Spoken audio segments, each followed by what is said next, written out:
fofoga I Talafou LAU 2AP ilunga o anala leo 5 fa o amo fa mo tasi o fitu tesi malifa iba tasi tesi malitasi malifa mo iba LUA tesi malitasi malunga o le sino mai ngoa iai ilunga o le 2AP Facebook page malehala ata le malo le TV iba le si fofoga o Samoa le 2AP.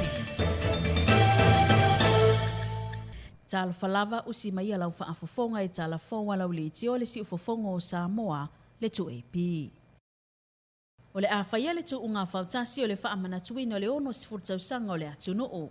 Ina ua talia e le komiti autu le talosaga a le komiti o le tû'uga fautasi.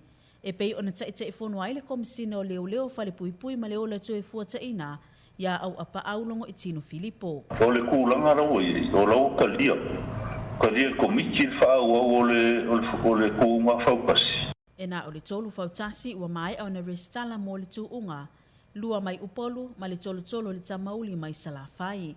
O le ato e tuina atu se isi whaasalalaunga mo nisi fautasi e fia restala, ma ua whaailoa fo'i e le komisina, o le awhaia se whiloa inga le komiti ma kapeteni o fautasi I le vai ASO nei.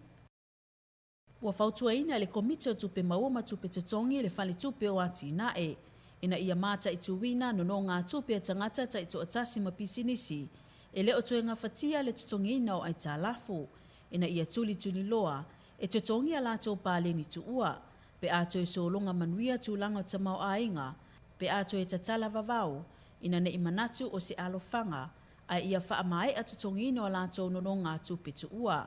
Ile tali le Maloloina saunua ile minista o tupe ia mulipola ana rosa ale mulio o loo Māta'itû le Faletupe soasoani whaamāmaavenga, o loo whaamatu atu I tagata Tuto'atasi ma pisinisi e fesoasoani ai I awhianga o COVID-19.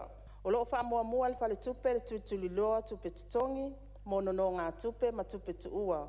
Ina ia mautinoa le tutongi ina I siti ai tupe maua, ma le tūlanga le lei o nonogātupe whaamawina. Ua whaamawina fo'i e le mtanga luenga o tupe le isi tāno sanga le komiti. Ina ia vavai ese le 5% o le whaamanuyanga mai fesoasoani le malo, e totongi ai tupe tu'ua, ma whaaititi ai nonogātupe, a pisinisi ma faletali malo, o loo whaamawina le Faletupe.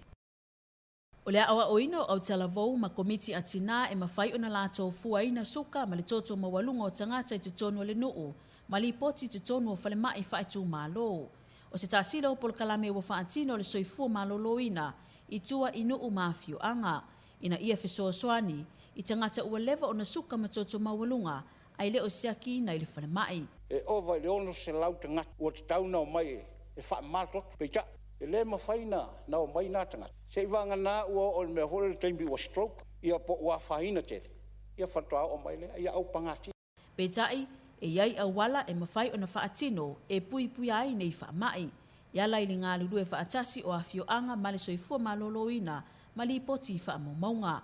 Ua tele tu malo ua mawhai o na awaili nei polokalame, ina ia feso'ota'i pule nuu ma Faipule, ina ia auaunaga le tele o Talavou ma taʻitaʻi o nuu, ina ia tau ave tiu te whaafomai tua e pei o tausi Soifua.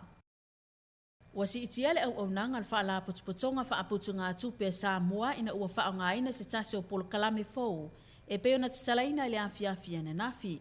O le nei polokalame whaongaina ai au wala teknolosi, pei ona saunua ai le minista o le whaalapotopotonga ia mulipola ana rosa ale mulio. Se whiawhia tele lea I whaalapotopotonga, ona ua tasi lava le polokalame whaanei ona po, one system, o whaatino mai ngā ruenga. O te lere soasoani nei whainga fōu, o whaamāmaavenga ai, vave, ma wonwhai ai ona whaonga ai e sui whai sāwhama, ala o teknolosi, o online accessibility, mo auaunaga a le whaalapotopotonga. O le whenga iai o le atunuu I sa ma vavao le COVID-19 sa toe ilo ai le nei awala, ina ia Tatala I tua le isi vaenga whaopopo le auaunaga. O le nei vaenga o le amawhai o na totongi ai I lunga upega tafa'ilagi, nonogātupe laiti whaapea pasene le nupi wha. O le tala whaasolopito I whaamaumaunga a le auaunaga, le whaongaina o le nei awala e totongi ai le se lau pasene o whaamanuyanga mo sui whai sauwhanga, e au noa masitoeanga I atu I le ofiso le nupi wha. O le amawhai o ne e siaki I lau telefoni lau nupi wha, ma e anga waa i so o se auaunaga o loo foina e le faalapotopotoga. E pei o le titongi na atu o pasene, talaina o saofaga o latou ua atoa le 5.5 tausaga o le soifua, fesootaʻi mo se faatalanoaga ma ofiso le nupifā i upolu ma savaiʻi, faapea faasalalauga faapitoa mai le nupifā o le a maua i lenei auaunaga. O le tauaofaʻi o lenei poloketi, e tusa ma le selau 5.6 afe tupe niusila, ma e tolu masina sa faatino ai. O Talafou na mai lau leiti o le si ufofonga o Samoa mo le nei TAEAO, manu ia tele whiau ma Galuenga o le awhea ngai mele atunuu. Whaafofonga i Talafou le 2AP i lunga o anala leo 5 fa'oamo, maualuga o tû'uga ma le wha, iwa tasi tesi ma le tasi, ma le wha mo iwa LUA tesi ma le tasi. Malunga o le sino mai ngoa i ai i lunga o le 2AP Facebook page, ma le ala ata le malo le TV iwa. Le si ufofonga o Samoa, le 2AP.